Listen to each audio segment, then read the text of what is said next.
Président Banakani, jusqu'à preuve de contraire, on en parle. Il faut également le rappeler à nos téléspectateurs. Le sommet de Montpellier a été renvoyé en octobre prochain. C'est un second renvoi. Mais pendant ce temps, ils sont nombreux, ces intellectuels, qui servent encore aujourd'hui l'oppresseur. Votre thème est très sérieux.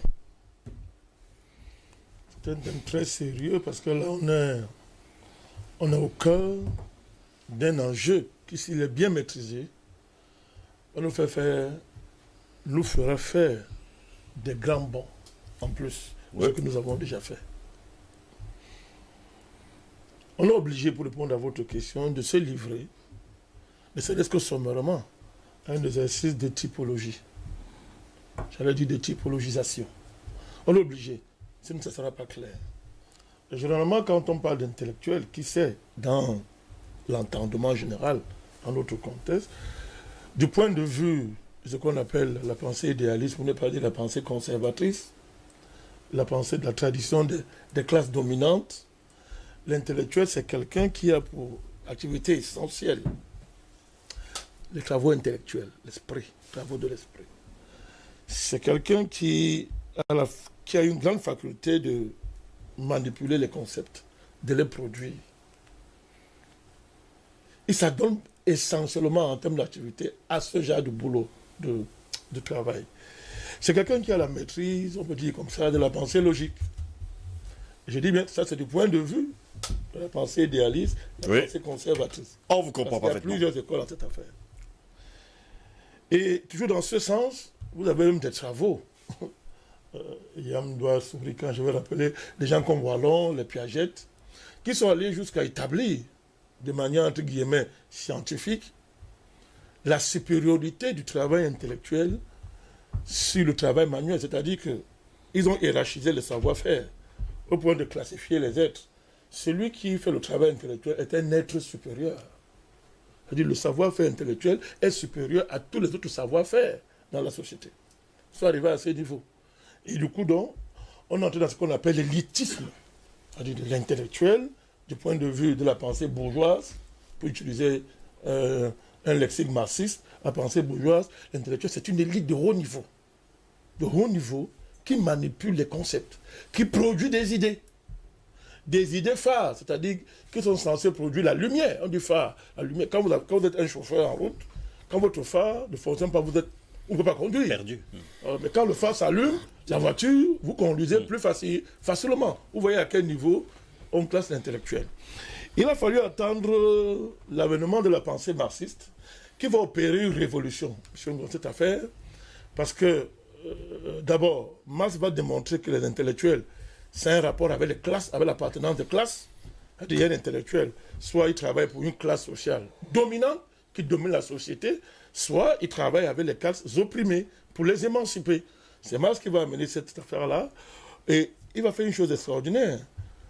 En guerre contre cette hiérarchisation des savoir-faire qui a été mise en place par la pensée, par l'école idéaliste conservatrice, bourgeoise, permettez l'expression, c'est pour qu'on comprenne facilement, Marx va opérer une rupture extraordinaire. Marx va démontrer que, en plus de l'appartenance de classe qui est déterminante pour comprendre la dynamique intellectuelle, Marx va réussir à démontrer que le travail intellectuel n'est pas supérieur au travail manuel. Par exemple, surtout le travail de l'ouvrier. Marx commence déjà à démontrer ça. Maintenant, plus grave, il va démontrer que l'ouvrier, si on lui donne les moyens, peut accéder à un niveau très élevé de conceptualité, à un niveau très élevé d'intellectualité. Il va démontrer ça. Du savoir. Supérieur même à l'élite classique intellectuelle. Oui. Et il va matérialiser ça par les universités populaires, dans les dynamiques révolutionnaires, dans les dynamiques progressistes, au vrai sens du mot, par le progressisme de Macron et de Soros actuellement. Les universités populaires ont permis à des ouvriers de manipuler les concepts à des niveaux très élevés. Vous avez un cas en France, un monsieur comme Georges Marchais, qui était un technicien, qui était un ouvrier spécialisé, terrorisait toute la classe politique française, y compris même la classe intellectuelle. Quand vous avez un plateau avec Georges Marchais, vous devez réfléchir 10 000 fois avant de venir. Parce qu'il était très fort. Mais il était le produit de l'université populaire. C'est un cas que je prends. Donc Marx va opérer cette rupture-là. Oui. Donc c'est ça. Donc, Aujourd'hui, on peut estimer que ces écoles-là, parlons comme ça, en particulier l'école marxiste, ont pris de l'âge, et que, disons comme ça, a pris de l'âge, et que le triomphe de la pensée globaliste, la pensée Illuminati, nous a amené à un niveau où, n'est-ce pas, non seulement la science est l'esclave des puissants, de ceux qui ont l'argent, du capital, la science est l'esclave de ceux qui ont l'argent. Du coup, on observe un dépérissement de la fonction intellectuelle de la société. Il n'y en a plus. C'est-à-dire au sens noble du mot. Oui. Il n'y en a plus. Vous avez des gens, des brillants universitaires, des gens qui manipulent les concepts, qui écrivent des bouquins, mais qui sont au service de l'argent, qui ont fait allégeance aux Illuminati, qui ont fait allégeance à ce projet qui va exterminer l'espèce humaine, et qui le font sans état d'âme. Vous avez, n'est-ce pas, des gens qui, entre guillemets, des intellectuels, si on prend l'acception bourgeoise du mot, qui aujourd'hui n'ont aucune honte, n'est-ce pas, à aller vendre, à leur offrir leur service. C'est eux qui vont, comme quelqu'un qui va dire, chercher du travail, je sais faire ça.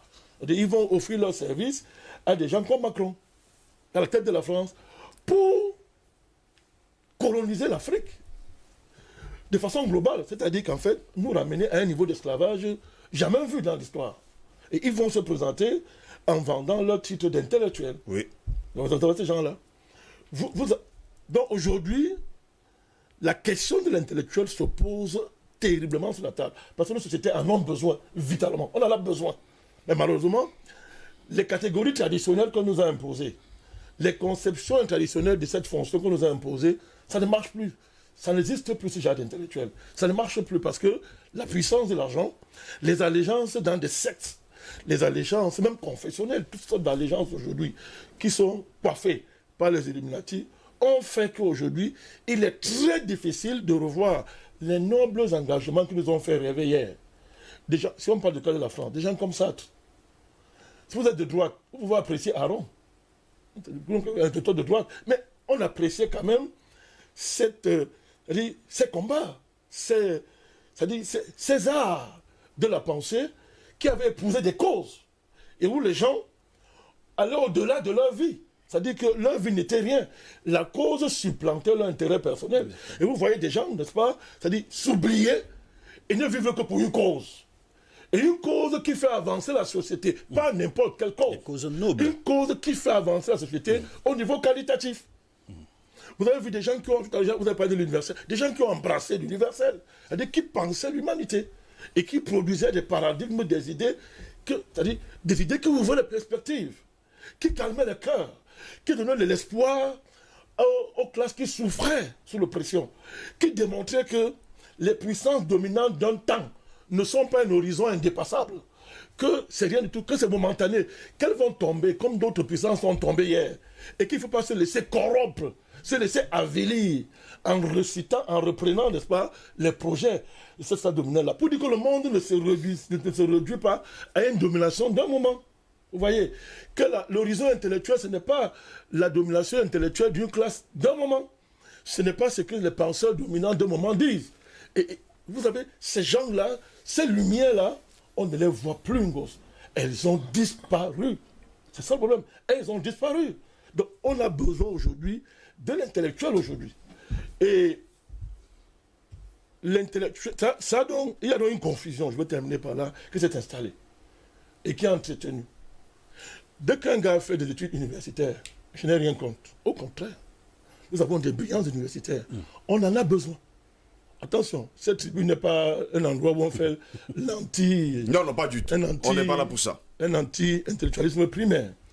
L'université a une fonction essentielle dans une société.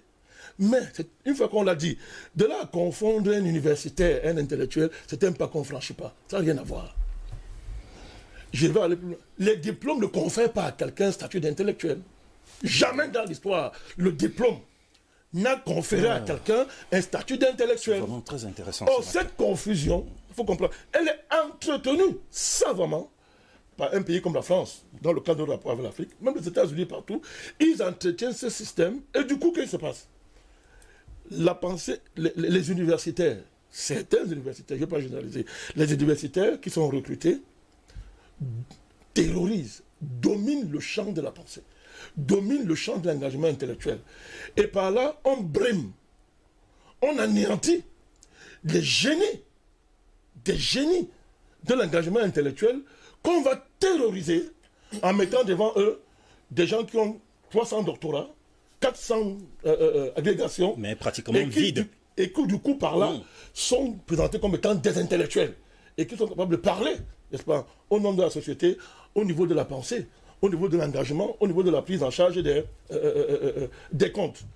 C'est très important pour nous. Je vais être plus concret. Regardez les pays africains. Quand nous sortons de l'indépendance, un pays comme la France comprend très vite qu'il faut contrôler l'université, il faut la domestiquer, il faut tout faire pour que nos sociétés ne produisent pas d'intellectuels. C'est-à-dire des gens qui vont remettre en cause la domination française. Pour prendre ce cas-là, prends ce cas français chez nous, qui vont remettre en cause la domination occidentale. Qu'est-ce qu'on fait? On crée des écoles, des instituts en France, qui ont des budgets, des gros budgets, et qui peuvent offrir des bourses, de l'argent, des primes, sous divers titres, à des brillants cerveaux chez nous, pour qu'ils circulent, pour la circulation de leurs idées. Vous comprenez? Et du coup, l'argent que vous donnez, par exemple, par an, est 100 fois supérieur à votre salaire annuel. C'est-à-dire que si vous faites 2 voyages, par exemple, en France, dans le cadre de ces échanges-là, vous avez pratiquement, en un voyage, votre revenu annuel. Mais vous imaginez, du coup, il y a des formes de tutelle qui se sont imposées. Des allégeances non dites. Par le fait que, si je veux bonifier mes revenus, par exemple, maintenir un train de vie, je suis obligé de ne pas remettre en cause la tradition intellectuelle de l'institut, de l'école, ou bien du cadre qui m'invite. C'est comme ça qu'on a voulu tuer, par exemple, le débat sur le franc CFA. C'est comme ça qu'on a fait disparaître ce débat-là. Pendant au moins 50 ans, 30 ans, depuis que Tundian est mort, personne n'en parlait. Mais depuis qu'on a tué Tundian, il n'est pas mort. C'est comme ça qu'on a tué le débat sur l'impérialisme en Afrique, en général, et dans le cas de ce qu'on appelle précaré français. C'était des tabous, on n'en parlait plus. On a fait prospérer des thèses de post-colonie, des thèses que l'État colonial, là, c'est chose du passé, et quand on est dans un nouveau monde, on a imposé l'idée de la politique du ventre, le patrimonialisme, pour remplacer l'impérialisme, et imposer que le problème des africains, c'est que les dirigeants ont des gros ventres, ils mangent trop, et ils volent trop, c'est pour ça que les pays sont arrêtés. Et du coup, la capacité d'analyser les rapports structurels, les liens structurels, les rapports de dépendance, qui expliquent de manière générale et fondamentale la situation de l'Afrique, ont disparu. C'est pour ça que je voudrais terminer en disant que si cette table-ci ne s'assume pas comme étant intellectuelle, on est quoi? C'est la véritable interrogation, président Madakani. Mais des gens comme nous, on va tout faire pour qu'on ne soit pas visible. Qu'on nous écarte finalement. Mais je vais vous dire, le temps l'est passé. Les intellectuels n'ont pas disparu. Sur le plateau, il y en a. Et tous ceux qui sont Madakani, les intellectuels qui n'ont pas de diplôme estampillé par les États sont considérés comme des sous-hommes et des personnes ne servant absolument à rien. D'autre part, même s'ils ont il faut le dire comme ça, un quotient intellectuel extraordinaire, on ne les invitera pas, comme c'est le cas du côté de Montpellier. Rappelons d'ailleurs, président Madakani, que le sommet de Montpellier a été signédié, on dit précisément, pour cause de coronavirus. Pourtant, il faut le dire comme ça, on le mettait en juillet, eh bien, on ne parlait pas de coronavirus en ce moment-là. J'avais déjà indiqué que c'était un sommet mort-né. Parce que, pratiquement, c'est une déclaration de guerre au continent africain. Et c'est un casus belli diplomatique, dans le fait. Oui. Ça, parce que nos officiels ne parlent pas. C'est un casus belli diplomatique. Vous ne pouvez pas être président. Moi, je vois, il y a les gens le CNC qui s'hasardent à mettre les gens ici et disent que bon, on a traité Macron de voyou.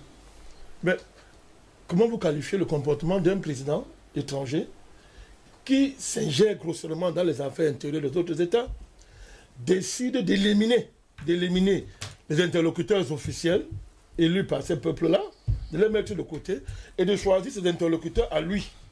Sur la base d'une déclaration publique où il dit, Jeune Afrique interview, que moi je vais renouveler les générations en Afrique, je vais choisir qui va être président en Afrique. Il le dit, vous appelez ça quoi? C'est plus que du voyoutisme, c'est quoi ça? Donc vous avez affaire, c'est un casus belli. Et il n'est pas exclu que certains intérêts qui commencent à réfléchir au-delà de M. Macron, leur avenir dans ces endroits-là, commencent à dire qu'il faut peut-être revoir la copie. Il faut revoir la copie et puis de report en report, on met coronavirus devant, ça ne veut rien dire. Coronavirus, c'est quoi? Ça ne veut rien dire. Donc, vraiment, moi, je m'attarde même plus sur ce sommet de Montpellier. J'étais en train, tout à l'heure, Yann m'a beaucoup plu lorsqu'il a concilié l'intellectualité et les perspectives morales. Oui. Les perspectives, j'allais dire, sapientiaux, de sagesse. C'est très important. On a eu tendance chez nous à... le monde aujourd'hui, le capitalisme, l'argent, n'est-ce pas, a eu tendance à tout faire pour séparer, n'est-ce pas, et ramener ce que Gramsci a appelé l'intellectuel organique. Ça veut dire que c'est quelqu'un, tu peux être facilement un mercenaire, pourvu qu'on ait les moyens de t'acheter. Tant qu'il y a de l'argent, en tout cas. Pourvu qu'on peut même t'enfermer dans une institution. C'est quasi militaire. On t'enrégimente et tu réfléchis, tu produis, mais tu ne vas pas au-delà des frontières qui sont tracées. Vous voyez, un peu ça. Donc, c'est pour ça qu'aujourd'hui, vous avez des choses extraordinaires qui se passent dans le monde. Les gens peuvent inventer des virus, multiplier les fonctions des virus, créer des pandémies en toute liberté et appeler ça la science. Décider de nous transformer, de nous transhumaniser sans aucun problème. C'est parce que justement, on a émancipé l'intellectualité, je veux le dire, de la morale, de la sagesse. Donc c'est important. Tout à l'heure, le docteur Douma a dit des choses pertinentes. Je voudrais revenir et enrichir. Il faut faire attention avec les traditions américaines et anglo-saxonnes. Tout à l'heure, Moubarak m'a interprété que j'ai parlé de la France seulement. J'ai fait ça à dessein.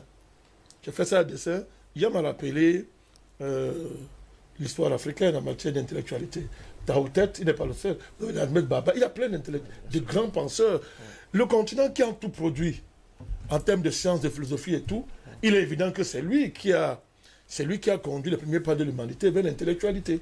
Vous comprenez? Mais ce n'est pas le même rapport avec l'émergence de la tradition intellectuelle occidentale, ou je voulais dire occidentalo-moderne, n'a rien à voir avec la tradition intellectuelle africaine. Il faut qu'on retrouve cette tradition intellectuelle africaine. Que veut dire être intellectuel dans le contexte africain? Il y a des traditions pour ça. Les universités africaines de l'époque, les maisons de la parole, qui vont déboucher sur du guillotisme, par exemple.